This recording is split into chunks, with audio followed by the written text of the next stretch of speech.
Well, I have held off as long as I can. Hey, it's Romania Black, and yeah, I'm down to the wire. I know I have this week and next week with the main series of Puella Magi Madoka Magica, and I've been waiting till the last minute because I don't want to be done.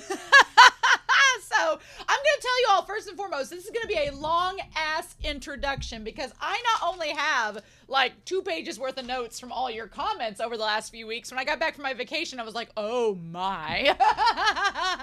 So I have a lot of notes to go over and I have lyrics to go over because people won't leave me alone about looking at the episode 9 lyrics. So I'm going to look at them before we start this. So I'll probably have like a timestamp of when the actual reaction will start, or when you can go to the link down below in the description, and when we'll come back for the discussion.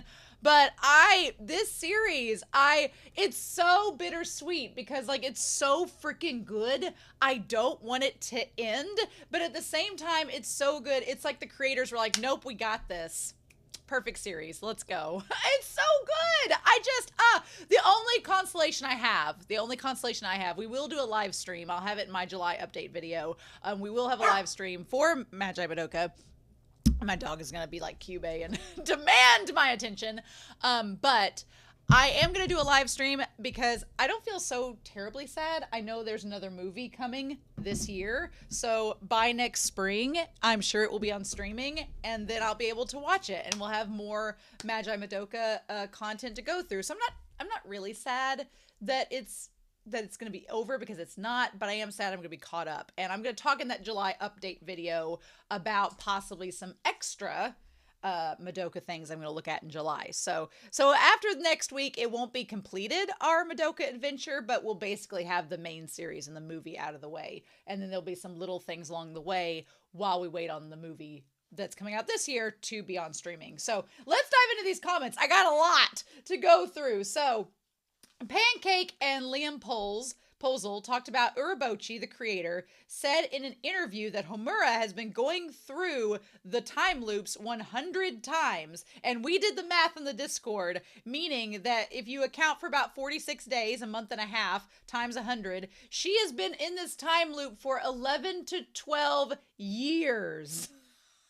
So instead of being like 15, she's actually like 27 mentally. But oh my God. And that's why she seems so much more mature and also dead inside, because she's doing the same thing, trying endlessly for like 12 years to no avail. That's insane. Madoka, I'm going to have a picture of it up here. Madoka's witch is called a Kriemhild Gretchen. It's basically a play on Faust's Gretchen, known as Marguerite, who is the main character's lover. So I'm like, oh, is Homura the main character? Kind of, maybe. Kriemhild is also known as Gudrun, and it's a Norse figure in mythology. It's an important character in the poem, and I'm going to say this wrong, Nibelgurngenlied, which is basically the first character to be introduced, and the romance ends with her death. So I'm like, ugh, makes sense for a witch. Basically, German Kriemhild means mask or battle, and the end card for her calls her the Witch of Salvation, which is basically the end of the world, right? The apocalypse. Its nature is mercy. It absorbs any life on the planet into her barrier that's been a newly created heaven. The only way to defeat the witch is to make the world free of misfortune. If no grief is in the world, then the world is already a heaven. Which is basically impossible for there to not be any grief. Although I'm curious now, Madoka seems to have a plan, or seems to know what she's doing. So is she going to basically be this figure of hope that's going to try to rid the world of grief? I don't know. This series has been so amazing in doing this dark take on Sailor Moon, this dark take on the shoujo magical girl formula, where it's like, oh, like love and hope and friendship will triumph in the end, and being like, well, is that realistic? And just going with it. So I don't know. I'm like, the pessimistic side of me is like, oh, this is going to end bittersweet no matter what, and it's going to end badly. But there's like this little bit of optimism that Madoka gave me at the end of the last episode that I'm like, okay, girl, what's this optimism going to lead to? I don't know. So we'll see. Colt 1903 talked about the replay value. Yes, and there's some comments I'm going to talk about here going back, and you can see they noted Homura stopping time again and again throughout the series and being foreshadowing of her technique, and I'm like, that's so freaking cool. I can't wait to go back and rewatch this in the dub. I Swallow Apple Seeds talks about the director of the show is also the director of episode 40 and episode 60 of Monster, which if you go back and watch episode 40 and 60 of Monster, they're two of my favorite episodes. So, of course. Love it. Purpleberry3564 talks about the name of the witch's familiar. They went on a big long comment about the witch's familiar in episode 8. So if you go to episode 8's YouTube comments, Purpleberry has like a whole list of all the familiars and a breakdown of all their names. So go check that out. Zachiel talks about that there's a shooting star on the grief seed of Madoka at the second ending on episode 10 in the timeline. And there's also a mobile game. I didn't mind. I told the Discord I'm never going to play the mobile game, so I didn't mind finding out spoilers about the game because I'm never going to play it. So I could go ahead and talk about those. That's not content I'm going to get to post series. And apparently in the mobile game, there are semi-canonical witch forms of Kyoko and Mami that if you let their soul gem get corrupted, they turn into. So I think that's pretty freaking cool. Gives you incentive to play the game to get all this extra content, right? And basically, Julianne V6290 said also in the PSP game, if Homura, I was basically questioning in the episodes, I'm like, well, what if Homura had killed Sayaka? Would all of this have been solved and Kyoko have been saved? No, because according to Julian in the PSP game, if Homura kills Sayaka instead of Kyoko killing her, Kyoko turns into a witch, which only solidifies their ship even more. And I was like, oh my God. So yeah, Leon Dractus points out that in other media, it notes that Kyoko can't swim. And Sayaka being a mermaid and the connotation of the mermaid dragging the sailor down into the waters. They can't swim, so they drown, but they're together forever. I'm not sad. Everything's fine. Data Weaver. Let me get theirs. Roberto6683 called Kyubey like the Matrix's architect. And I was like, that's a perfect example. They are like the architect down to being an all white. Absolutely. Data Weaver notes that Hitome lives on the opposite direction of the school as Kyosuke. So that's maybe why they haven't interacted before. So that's interesting. Hansai7409 talks about Kyoko's witch from the game is called Ophelia. And I was like, oh my God, Ophelia, she's in Hamlet and she drowns herself. I'm like, oh, womp womp. How about that? And it's called The Witch of Abandonment, which fits Kyoko's character with her family abandoning her, left behind and alone. The witch has apparently a candle on her head that would go out and kill her if underwater. This show is just like, how much shipping and angst can we give you? Yes. Odori Kakaru talks about the replay value when you go back and figure out, yeah, and after episode 10, it's like, why have Mami and Homura not been talking? Well, Homura knows that Mami is on the edge the entire time and that any little moment could make her snap and kill them all. So she's not going to talk to them. And I was like, oh my God, that all makes so much sense now. I can't wait to go back and rewatch the series. I cannot. Because she knows what she's capable of. Buttercup Ghost notes that Hitome in the PSP game is bisexual and has a crush on Homura. The crush on Homura comes out of nowhere for me because Hitome and Homura in this series have not interacted at all, basically. So I'm like, really? Her having a crush on Homura? Like, I could see Sayaka or Madoka, but Homura? That's interesting to me. A Pancake in the Discord talks about episode 2's end card, which I'll show you all here as well. That it's a Mad Max reference. And I remembered, I was like, oh, that's a character from Mad Max. But they were talking about how it's really a big amount of foreshadowing because in episode 2, the Mad Max reference is like the villain of the series isn't after Mad Max. Just like Kyubey isn't after Madoka. They're after the fuel in both series. And Mad Max, the villain, wants the fuel and is using Mad Max to get it. Kyubey is using Madoka to get the fuel from the grief seed, and it was all a big foreshadowing, and if you didn't get the Mad Max reference, you probably wouldn't have connected the dots. And I just thought it was something weird at the time. I was like, that's a weird end card. That's a weird reference. Why are you referencing Mad Max? It all makes sense now. So, in addition to all of that, Data Weaver points out, Data Weaver's had the best description of the translation for the Walrus Witch yet. Walpurgisnacht. Walpurgisnacht. We're going to go with it. We're going to say it's it. Walpurgisnacht. If I'm wrong, call it the Walrus Witch. I don't know what else to tell you. But Walpurgisnacht. And then the Japanese, it says Japanese Maho Shoyo means magical girl. But if you take out the middle two characters, you get demon woman or witch as the translation. I'm like, oh, that's clever. I love that so much. Turkus points out for episode 10 that, or episode 9, it's a duet between the two VAs, Sayaka and Kyoko. I did not realize that episode 9 had a duet between them. We're going to talk about the lyrics here in a hot second. But episode 11, the women figures that Kyubey shows Madoka that have been witches before are Cleopatra, Joan of Arc, and the one that I didn't know was Himiko, who is a legendary queen and priestess in Japanese history. Also, in episode 1, going back, some people were showing in the Discord this scene where the mom in episode 1 talks about how Madoka is going to like have herself someone attached to her like glue and a secret admirer. And I'm like, well, that's Homura. And then also in episode 1, the mom talks about the teacher in a familiar way, meaning that she knows her personally. And that was foreshadowing her and the teacher being friends in episode 11. And I was like, so yeah, so episode 9, the lyrics, I looked them up here to go over them, but basically Kyoko starts out singing with two hearts rusting together, and I'm like, oh my god, all these lyrics are insane. They're just like the most shippable thing, right?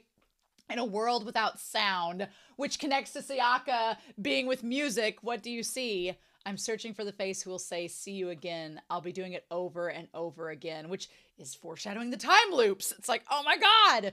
And then Sayaka sings, if you would only notice that right there was a figure from behind crying all on its own, and a lonely one. And Kyoko says it was a rough place. So it's like Sayaka saying, if anybody had noticed that I was suffering inside, and nobody really noticed it until she became a witch. And it's like, oh my god. And then the two of them sing together, but we joined hands. No matter how many times you feel that way, there will always be warmth here.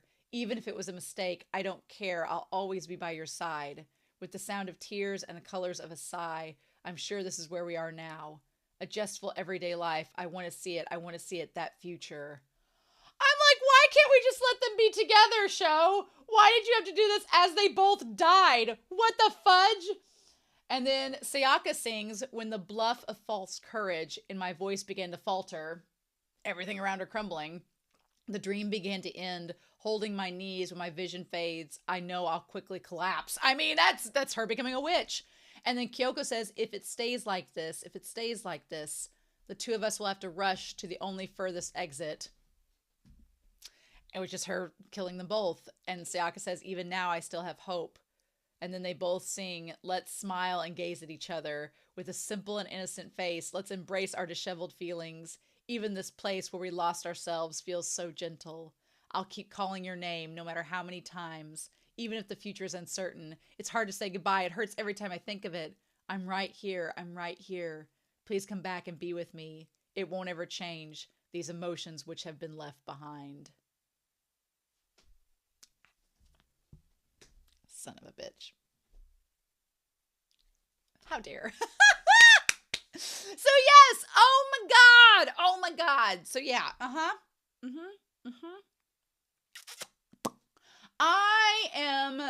I'm so excited for this final episode, but I'm so terrified. At this point, Homura has set things in motion. We can't go back. It's set in motion where I don't know how we can keep Madoka from becoming a witch. I don't know how we can do it. I have no clue. Because it seems like every timeline is only furthering her power as a witch. So whatever Madoka has planned, Kyubey is going to go along with it because Kyubey thinks he has this in the bag. That little mother trucker thinks that he's won. So I'm like, my fear is that he has, and we're about to find all that out, but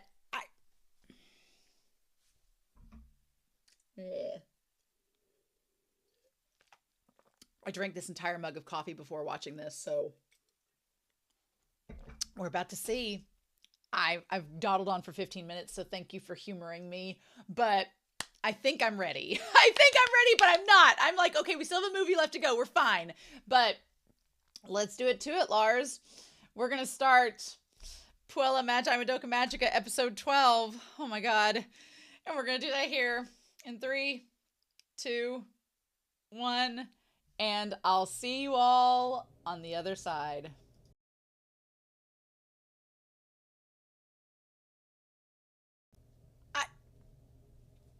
What can I say? It's perfect. This series has been perfect. I have no complaints. I don't know if anything I can complain about. I guess because it's bittersweet. I guess I can complain about it being a bittersweet ending, but what else could you do?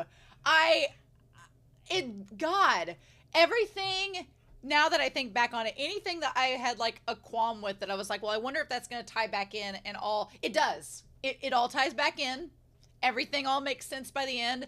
We really went a Neon Genesis route, let me tell you. We went a Neon Genesis ending route. The funny thing about it all, and I'm going to have some Neon Genesis spoilers here. So if you've not watched Neon Genesis Evangelion, there's going to be some spoiler labels at the top here that, or to the side or wherever. So until those spoiler tags are gone, just ignore my conversation for the next however long it is. But it's really interesting to me that you have Madoka and Shinji, who are the protagonists of both of those series, and they're very similar. They both kind of don't know what their purpose in life is. They both kind of meander without purpose. They're like, why am I here? What's the point? What's going on? They're both being used by an entity. In Madoka's case, it's Kyubey to get energy. In Shinji's case, it's his own father for reasons. But both of them are being used. They both feel powerless. They both know that they have the chance to make a change and make a difference, but they're struggling with it because the consequences of that could be catastrophic. So, and they're both struggling to find out like their purpose, but they want to be of use to someone in some way. And throughout both of their series, they struggle to have that. In Shinji's case, he struggles to like be of any use because everybody keeps putting him down, or the events that happen keep putting him in his place and showing he's not helping. In Madoka's case, every time the timeline didn't work out, she wasn't helping. She couldn't like be a magical girl and assist. So both of them struggled to find a way to have a purpose and a relevancy in their own worlds and for their own existence. And by the end of the series, both of them reach this level where they essentially become a god. Both of them. Shinji basically becomes a god, Madoka becomes a god, but the difference in their characters is that Madoka accepts being a god. Like, she's just like, you know what? I could live a life of mediocrity and basically go through the motions and never find purpose, or I could protect everyone I know, past, present, and future, and become a deity and keep this entire thing from happening. And she does. In Shinji's case, what's different is he gets to the level of godhood and he doesn't like it. He's just like, no. He's like, no, this ain't working either. And he chooses to alter. They both alter the course of the future. But in Madoka's case, she ends up staying in that realm of being a deity and watching over all of humanity and saving the universe. And in Shinji's case, he ends up being like, nah, I'm good, and changes the course and just goes back. He becomes okay with being a mediocre person if it means he has his own existence. He gets it, and he's like, nah, I'm fine with being mediocre. It's cool. I can be an average guy. And he ends up just going off and being a salary man, and you're like, what the fudge? But in her case, she's like, no, I'm gonna have a greater purpose. So I thought that was very interesting. End of spoilers. How they're so different and yet so similar. I'm like, oh, I was having such a Neon Genesis moment watching this episode, being like, oh my god. But yeah, you know what? I don't know any other way that we could solve this problem. The thing that's bittersweet is that just kills me is that Madoka and Homura can never be together, right? As far as we know, the anime final episode leads you to believe that maybe in the movie there's a chance she's going to show up somehow. How and why, I don't know. I wondered if it was going to be like a Sailor Moon thing where she was reborn and Madoka or Homura got to meet Madoka again as a reborn person. But then there's part of me that doesn't like that because I'm like, would Kyubey try to start the cycle all over again? Would he get any ideas? So the bittersweet, terrible part of it is that Homura and Madoka can't be together. But Madoka's like, you've you've sacrificed 12 years of your life to save me over and over and over again. I'm not going to let you just keep doing this, destroying yourself and us not saving anything and it just being this perpetual cycle. She's like, if anything is going to be a cycle, it's going to be me stopping evil over and over and over again, not you ruining your life. Because Madoka's like, I'm cool with it. She's like, if I get to help someone and I get to help people and I get to change the course of fate over and over again, I'm fine with it. But you're not going to sit here and struggle your whole life and not be able to save me and just keep wallowing in despair. And I'm like, oh. It's so good. It gives you a happy ending, but it's also bittersweet. And you're like, no, the angst. Also, the way that the animation was in this episode, I mean, Shaft hasn't missed this entire series. The animation has been gorgeous and beautiful, but the expressions on Homura's face, it's so weird because you think the way that they're animated, you would wonder, like, can we really get that much expression on their face? Yes. Oh my god, when she's just like pleading for Madoka not to become a magical girl. And the thing about it is, all of the other timelines, what's so clever about it is it's almost like Homura is kind of the savior of this world too. It's Homura and Madoka working together, because Madoka, you know, the witches would have kept going. The witches would have kept on perpetually in an endless cycle if Homura hadn't been going back over and over again and using her love to keep her motivated to saving Madoka. We wouldn't have gotten to... It's so crazy. Like, here's the insane timeline of it all, is that under the normal timeline, if things had been normal, like they were in the OG timeline, then Madoka would have died, which was what we talked about, you know, last episode. Madoka would have died, and Homura, you know, would have moved on, but the cycle of witches would have continued. It would have just continued endlessly through time and space forever and ever and ever. And that would have been just an accepted thing. But here, because Homura like kept the cycle of trying to save Madoka, she kept going back over and over and over again. It built up all of this karmatic power and gave it to Madoka. And it's like, well, on the bottom side, all of this power is going to cause Madoka to become a witch if nothing changes, if nothing happens from it. So the result is Madoka realizes, well, what's the one thing that I can do to keep witches from existing? And so she's like, I finally found the wish. But she wouldn't have found this wish if Homura hadn't gone back and done this cycle over and over again. It took 100 times to build up the power for this wish to work at all. Otherwise, the wish would have been too strong and Kyubey would have been like, I don't know if we can do that. But she had enough power as it was established. Kyubey had said from episode 1, he was like, you could have the power to change the universe. You could change the laws of causality. You could become a god, essentially. And it's like, ah! So it's like she's like, I figured out the wish that I truly wanted and I would give my life for that wish. And then Homura's like, well, what have I been fighting for? And Madoka's like, no, you don't understand. She's like, I'm sorry, but I'm not going to become a witch. Madoka's like, I'm not going to fall into despair. Don't worry. You're not going to be able to see me as you want to. That's the price. But I'm not going to fall into despair like you think I am. And so all of your efforts have not been in vain. All of her efforts have led to this even being possible. So in a sense, Homura and Madoka saved the world together. The price is that they can't be together, and it's just so heartbreaking. She's like, you protected me for so long and put all this hope on me. So she's like, I'm going to become the hope that you believe in. What you've done will not be in vain. And so Kyubey's like, well, you're the central point of all this destiny from the different timelines, so you could basically do anything. And she's like, are you telling the truth?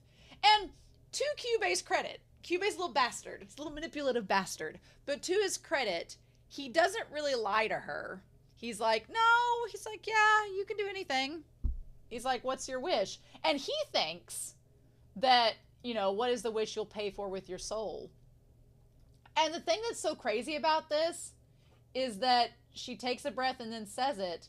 I want to erase all the witches before they are even born. she basically starts this cycle of her erasing all witches. And so the result is that there are no more witches. No more witches.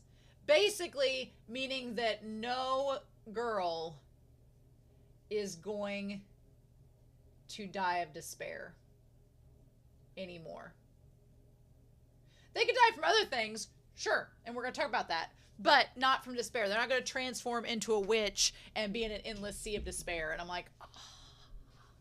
And the thing that got me was I was like, okay, is that going to destroy Kyubey? No, it doesn't destroy Kyubey at all. He's still there.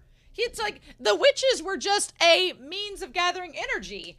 That he's not connected to them at all. He just takes their energy, but he's not connected. So them not existing doesn't erase Kyubey from the scenario. He's like, well, we'll have to get energy another way, which we'll talk about in this episode. But he's just like, oh, so it's a way for him being defeated technically, because now he has to get energy from all. It's basically like saying Kyubey was using solar panels for collecting energy, and Madoka was like, solar panels have never existed now. And he's like, okay, well, if I don't have solar panels, I'm going to use windmills now. So yeah, it's just basically he's just finding another source to get energy from, but he can't do it at the expense of teenage girls anymore. So good. It's so good. And Madoka and Kyubey's like, well, if that wish came true, it would be more than just temporal manipulation. You'd be opposing karmic destiny and the laws of causality. Do you truly intend to become a god? And I love that Madoka's like, I don't care what you call it. You can call me a deity. You can call me whatever you want. She basically is like, you could call her. What I love about it is Madoka's like, I don't necessarily think I'm a god. You can call me that if you want, if that's how you define it. But she instead becomes a concept of hope. And if that's what you call God, well, then there you go. But she's just basically like, yep, I'm Jesus, and here we go. She's like, I'm dying for the sake of saving everyone else. I want to save all these magical girls. And the thing of it is, she's like, I'm going to destroy it and rewrite it. So she's not destroying the concept of magical girls, which is what I thought was, like, how do we destroy it? It's like, she basically is freeing... It's like in Aladdin where there's the genie and the genie is cursed to be within the lamp forever. She's basically freeing the genie, but she's not destroying the genie. She's not destroying the concept of the magical girls. She's just freeing them from the fate of becoming witches, which now makes sense of why we could have a movie, right? So she basically is saying that there can still be magical girls, but they are no longer going to become witches. These magical girls can still exist, but it's going to be a different way of doing things. And Kyubey's like, okay, I love that she just calls him incubator. She's like, granted, incubator, and he's just like, his little ears flop back. Oh, it was so epic. I loved it. And then poor Homura. I like that we go back to the one timeline. What's interesting is I kind of wish that we would have known what her other wishes were in the other timelines. Like, what were Madoka's wishes in the previous timelines to turn her into... I wonder, I'm sure that there's maybe a fact book or something that tells what all the other wishes Madoka made was. I'd be interested to know that. Maybe we'll find that out in some other media. Oh. I want to kind of look at the manga, and I've heard there's some audio dramas. I want to kind of look at the audio dramas in the manga, so maybe they'll tell us in those. But I'm so curious if there's like a fact book that states what of Madoka's other wishes were that led up to this one. So that would be interesting to know. And I like that we go back in the other timelines and Mommy, you know, her being back, she's like, do you understand how daunting that wish is? What's so fascinating about it is I like that we have the little club tray with the different little pastries on them. She's like, you're not going to be an individual anymore. You're going to cease to exist as an individual. And what's funny is Madoka's like, well, if I'm a magical girl, that's kind of the case anyway. My soul's separated from my body anyway. So interestingly enough, it's kind of the situation of there is no more soul gems now. She's getting rid of the soul gems. They don't exist. The magical girls still exist. They still have abilities, but the soul gems, we'll go back to that concept. I want to see Homura at the very end of the episode. But I like this idea that Kyoko and Mami and Homura still exist. Sayaka can't. That part sucks. That part sucks that Sayaka no longer gets to exist either. She's kind of with Madoka, besties in the other realm. But I like the explanation of that being that if Sayaka's fate was unwound, then Kyosuke would not be a violin player anymore, and his future with Hitomi would be completely destroyed. And go Sayaka! Sayaka like comes full circle and has this moment where she goes from being selfish to being completely selfless, and she's like, yeah. She's like, I thought about it. I don't like Hitomi ending up with him. I wished it could have been me, but I want him to be happy, and she can make him happy. She's too good for him, but she can make him happy. And if me having to go means that that timeline can still exist, I'm fine with that. I don't want to change it. That's so good. Like I was like, what Naruto? I was like praising Sayaka. I was like, oh my god, you made this amazingly selfless choice. I mean, the other girls. The thing that sucks too about that is now Kyoko can't be with her. That whole timeline, like it basically means that because they couldn't be together, because she wasn't a witch that Kyoko died alongside, then that ship is kind of like non-existent anymore. She's like, oh, if only we could have become friends. And I was like, you would have become more than friends. But oh my god,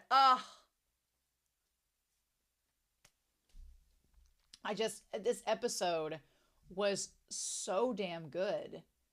She's like, death would be a kinder fate. And Madoka's like, no, I don't think so. She's like, that's fine. That's what I intend to do. And I liked that all of it was on Madoka's terms. She's like, no, all of this were on my terms. This is what I wanted. This is what I've found purpose in. I'm okay with this. This is my wish. And what I like about it is she's making wishes for others, which goes back to the whole thing with Mami and Kyoko being like, do you know what your wish is doing for others? And Madoka does. She's like, it's going to save them from becoming witches, which who would want to become a witch? So, okay, good. And then they're like, do you know what the wish is doing for yourself? And she's like, yes, this is what I want. This is going to give me purpose. This is my goal. This is how I help the world in the ultimate way possible.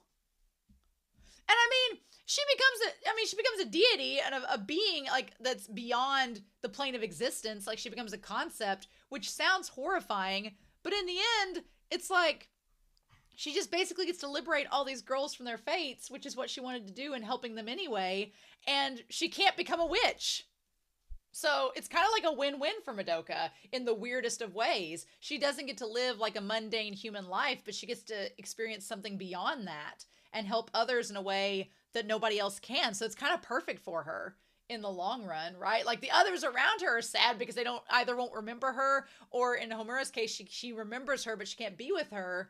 But I like the message at the end where Homura wearing the little red ribbon, which is so cute.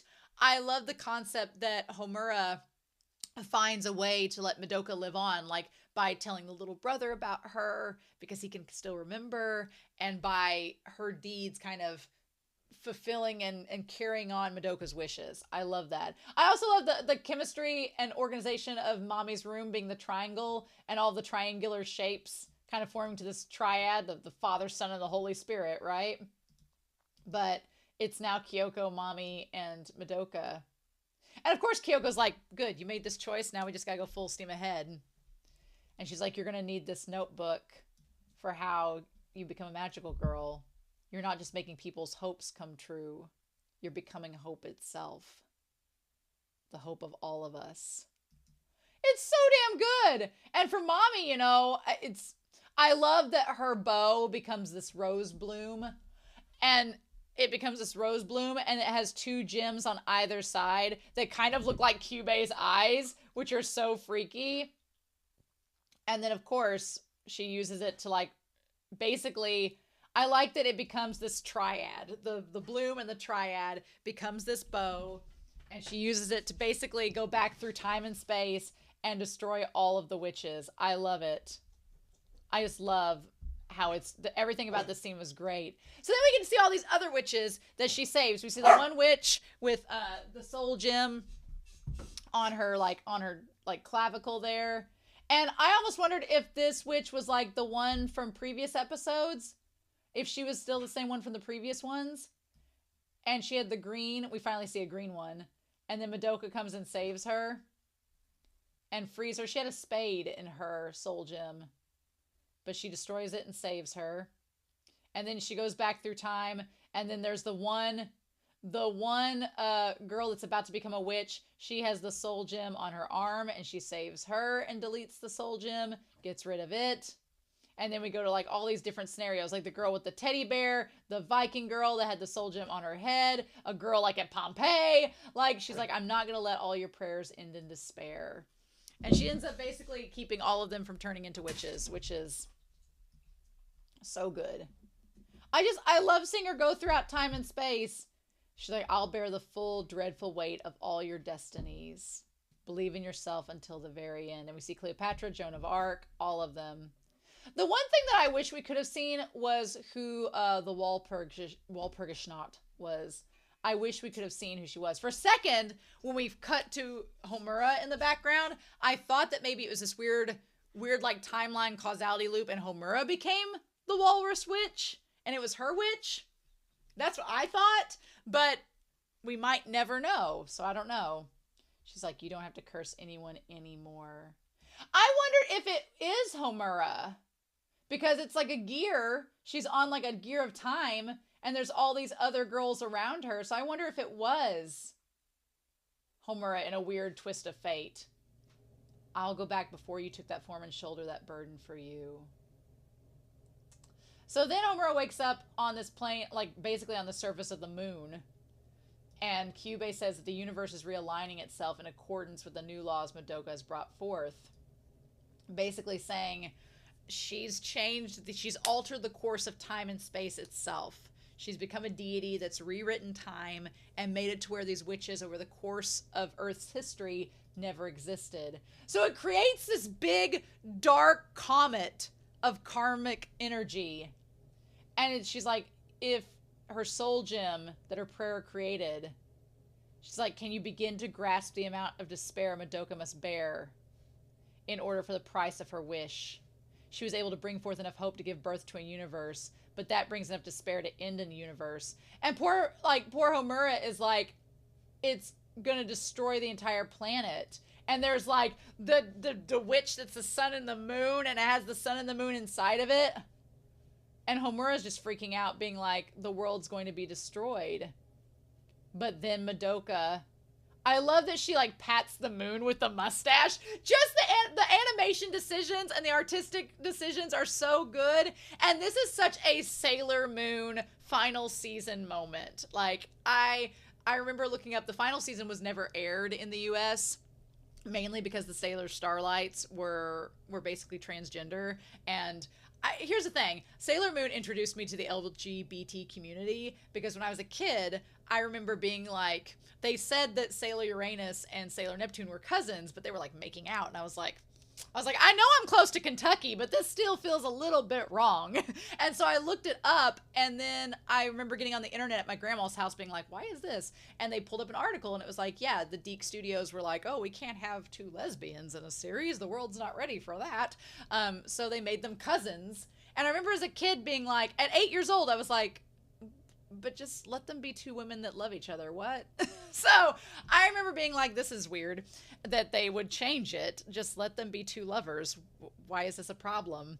And then I remember looking up when I found out there was a final season of Sailor Moon. I'm like, well, why won't they show it in the US? And the reason was because the Sailor Starlights, they were male singers that became female Sailor Scouts. And it was like, you can gloss over with censorship and make two women kissing cousins, but how you're going to explain men changing into women, they couldn't do it. So they never aired the season. And I was like, oh, I thought it was stupid. I thought it was absolutely dumb. And so I remember in the final season looking up pictures to see what all happened. And this moment where Madoka becomes a deity, essentially, she like, it's such a Sailor Galaxy Neo Serenity moment where she's like, then I have no reason to despair. I love her in like the white dress. It's so gorgeous with the wings and the boots. She looks like Neo Serenity meets Sailor Galaxy. I'm like, oh, I love it so much. And her pink hair all growing out like Wicked Lady or Black Lady in Sailor Moon, which is Rini, Chibi Moon's like evil form. I always want to cosplay as that with like the big long pink pink pigtails and the black dress. It's like velvet. And this is like the polar opposite of that, where it's all white and floofy. I love this so much. It's so beautiful. And she's like, I have no reason to despair. And then her firing off like the bow with everything, and she destroys. It's just an endless cycle. She'll never let the earth be destroyed by the witches, because she's like, that's my job now, is to keep time from letting that happen. And then Kyubey says, your life no longer has a beginning or end. You're just in an endless cycle. But not a single trace or memory of your life on Earth will remain. Which is the bittersweet part. And I get why Homura is so sad. Because she's like, nobody's going to remember Madoka anymore. So is that really what Madoka wanted? And Madoka assures her, she's like, yeah, I know they're not going to remember me, but she's like, that's not the point. The point is that I'm helping them and saving them. And they're going to end up having a better life because of me, whether they remember it or not. And I'm like, oh. And so that's kind of like what gets Homura to want to carry on her name and like keep her memory alive through her brother, through other people. That whole scene of her and Homura like holding each other in the nether sphere of time and space. I mean, can you ship it anymore? Can you ship it anymore? I don't think you can ship it anymore. I'm just like, oh. It's the best. It's the most beautiful, heart-wrenching moment. And Madoka encouraging her, being like, you tried to help me across all those timelines. And you did it for my sake. And she's like, I never knew until now. And she's like, I'm so thankful. I'm like, oh. Like, the two of them together in that moment. She's like, she's like, and I love that Madoka's like, I never would have known that you did all this for me had I not become this form. So it was meant to happen. Like, this is the best case scenario. And then she's like, oh, and the way she like thanks her, oh, it's such a shippable moment. I love it so much. And my dogs are going to be ridiculous. Oh, there's a way to do tasteful nudity as well. And this is one of those moments where it's just, it makes so much sense. She's like, you are my very best friend. And she's like, but now you can't go back home and you're going to be separated from everyone you care about. And you'll be all alone. And she's like, I'm not alone. And that's when she's like, everyone is here with me. I'm with everyone. I'm literally like, I'm a spirit, an essence. I'm always with you. You'll have me by your side forever. So how could I be alone? She's like, I'll always be with you and by your side, even though you can't hear me. I'm like, ugh. She's like, even though I won't know you're there. And then she's like, well, you followed me all the way out here after all. And then she gives her, and now the ED makes sense, where we saw her spinning in the eye of the universe, and it was just her without the pigtails and the ribbon. That all makes sense now. The ED all makes sense. And now seeing her like godlike self embracing her in the OP, that all makes sense now. And she's like, you might be able to remember me since you've been here. Oh, I love the shot of them like holding hands, and there's the riff in time and space separating them. And she's like, it'll be all right. We just have to believe. She's like, magical girls make hope and dreams come true. If it's small enough, a real miracle might just happen. And then Madoka says, she's like, I have to go guide everyone else, but maybe I'll be able to see you again someday. And I'll just say goodbye until then. So that's making me think she's going to come back and see Homura at some point. I don't know how or the circumstance, but that's a promise. So either Homura is going to become part of the universe with her, or I don't know. I also like now that it shows the OP with either of them on either side and the light going up into the sky. Like, that all makes sense now too, to show them at the end of the world together. Oh! Then we have the Sayaka scene with Kyosuke and him doing the violin. And the transition of him doing the violin audition and it transitioning to the concert and then him remembering her from the concert, like, that all was so good. That transition was perfect. And it just, everything about this episode is so flawless. Let me get all my photos. But yeah. And then it shows him as an adult, and he remembers Sayaka for just a brief moment.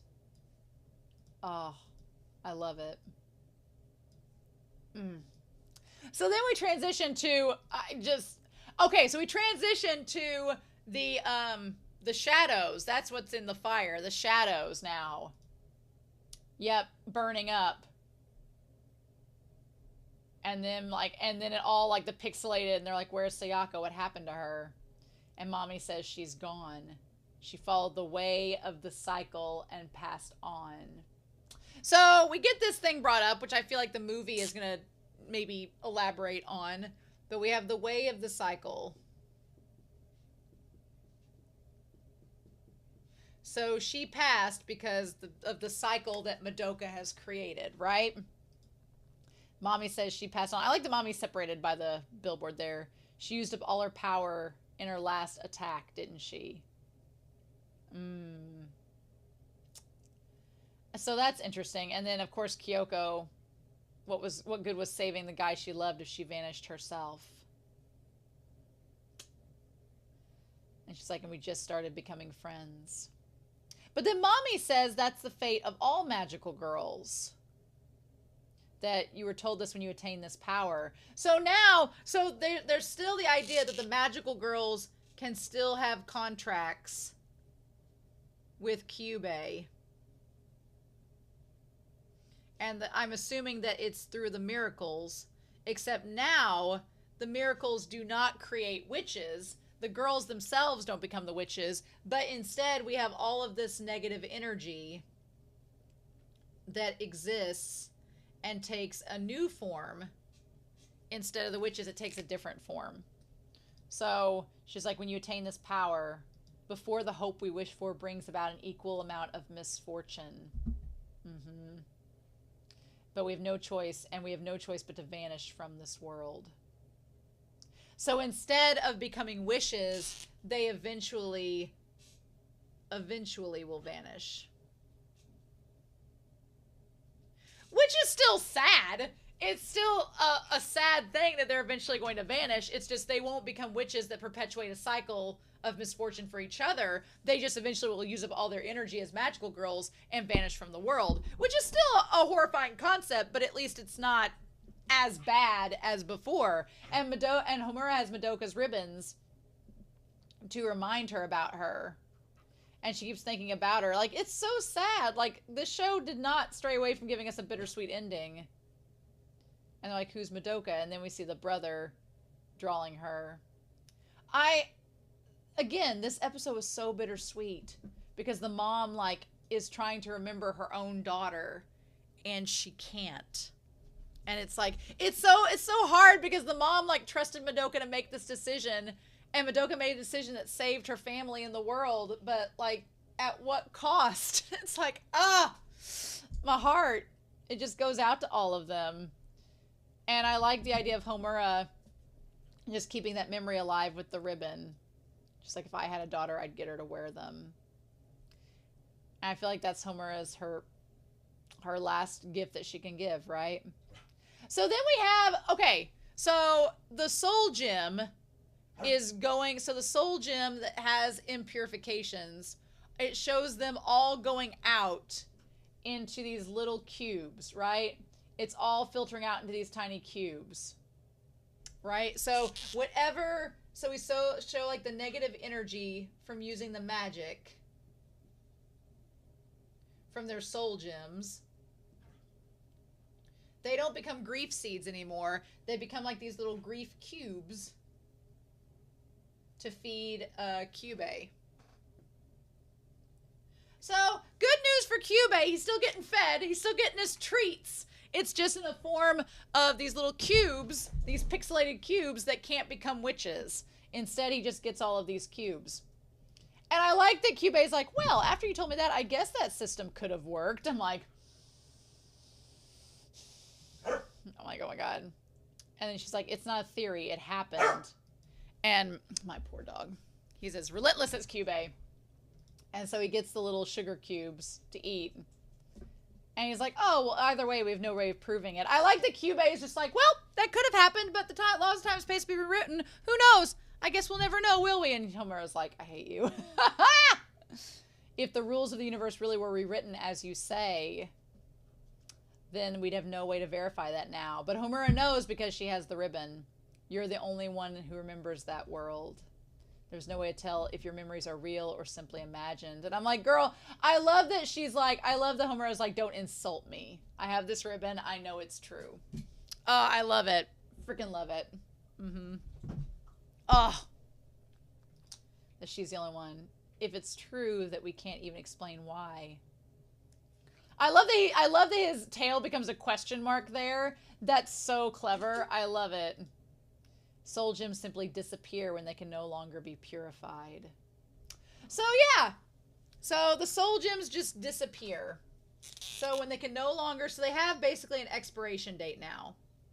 The soul gems, instead of making the girls become witches, they just disappear. So I don't know if that means that the girls, if the soul gem just disappears, they're no longer magical girls, or if that's when they die. I guess that's it.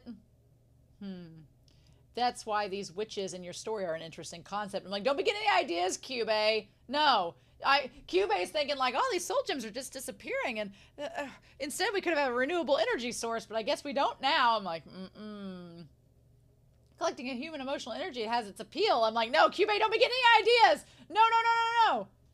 If such a convenient mean had been available to us, we incubators might have employed a very different strategy. Yeah. And she's like, and I love that Homura looks back being like, yeah, that's because you all are rat bastards. That's how you are. Love it. But in the world you mentioned, there weren't any wraiths like the ones we fight here, right? And she's like, no. So they're wraith now. That the wraiths are now the new world that's going. Gathering despair must have been a much faster process. Yeah. So now, like, you don't get energy as fast, right? The windmills aren't as fast as the solar panels. So now there are wraiths that gather because of the negative energy. She's like, it wasn't simple. We weren't on the greatest terms with you. I like that Homura's like, I've tried to kill you several times. You just don't remember it. And then she tosses all the cubes to him. Just because witches are no longer born into this world doesn't mean the curses harbored by mankind cease to exist. The distortions of the world have just changed form. And now they prey on people from the shadows. And they all just look like these monks with faces you can't see. And she's like, there's no end to them. But complaining won't get us anywhere. And I love that she says that this irredeemable world may be nothing but a cycle of sadness and hatred. But even so, it was the place she wanted to protect. And I love that she has, like, the wings that come out from her, like, a sign of Madoka as well. And then all these wraiths showing up. And then she has the bow and arrow that looks just like Madoka's. She's like, I remember that, and I will never forget it. Oh, and that's why I'll keep on fighting. Oh. I'm like, girl, I freaking love it. She has the bow, same as Madoka's. It's so good! It's so freaking good. Yep. And then we see the very end credit scene at the very end here saying, don't forget, always somewhere someone is fighting for you. As long as you remember her, you're not alone. And I love that message. I love that there's always somebody there fighting for you. And so, as long as you do that, how could you be alone? So then it shows her in this desolate wasteland with all of these wraiths, right? Surrounding her. But then, one thing I like about it, too, is that you see her, like, with the angel wings coming off. But inside the angel wings it looks almost like the angel wings are recontextualizing a witch world. So instead of her becoming a witch, she uses the angel wings and creates her own alternate universe? Or is that something all magical girls can do? Or is that something just Homura can do? I want to know now. I want to know what the deal is. She's like, keep it up. Yeah. And then it shows her fighting against whatever beams are putting against her. And her having all these wings here. I'm like, I want to know. And then you see the back of Madoka's outfit and it has the heart on the back. Ah! It's so freaking good. So good. Yep. Yep. This episode was fantastic. It's perfect. I don't know. I don't know what else to say other than that this exceeded my expectations. It was so good. It's so damn heartbreaking that Homura just keeps fighting for Madoka because she loves her. Sayaka doesn't get to exist in this world, but Kyoko and Mommy still do. So I don't know. I'm going to be very curious in the movie. I know nothing about the movie except it's called Rebellion. That's all I know. So I'm going to be very curious to see what all we get from that film and how everything goes down. So that's going to be exciting. But yeah, I'm so curious to know your thoughts down below. What did you think of this finale, about the series as a whole? Please no movie spoilers. We'll cross that next week and then go from there. But y'all, this series is so perfect. I love it so much. It feels so bittersweet that that's the ending we get, but what can we do? So I'm glad she became a magical girl in the end. I've been dreading it the whole season, but she went above and beyond a magical girl, and so I'm glad now that it happened. Ugh. In any case, I hope you all have a wonderful week. Please stay safe, take care, and yeah, next week we'll find out what happens with the movie for Puella Magi Madoka Magica.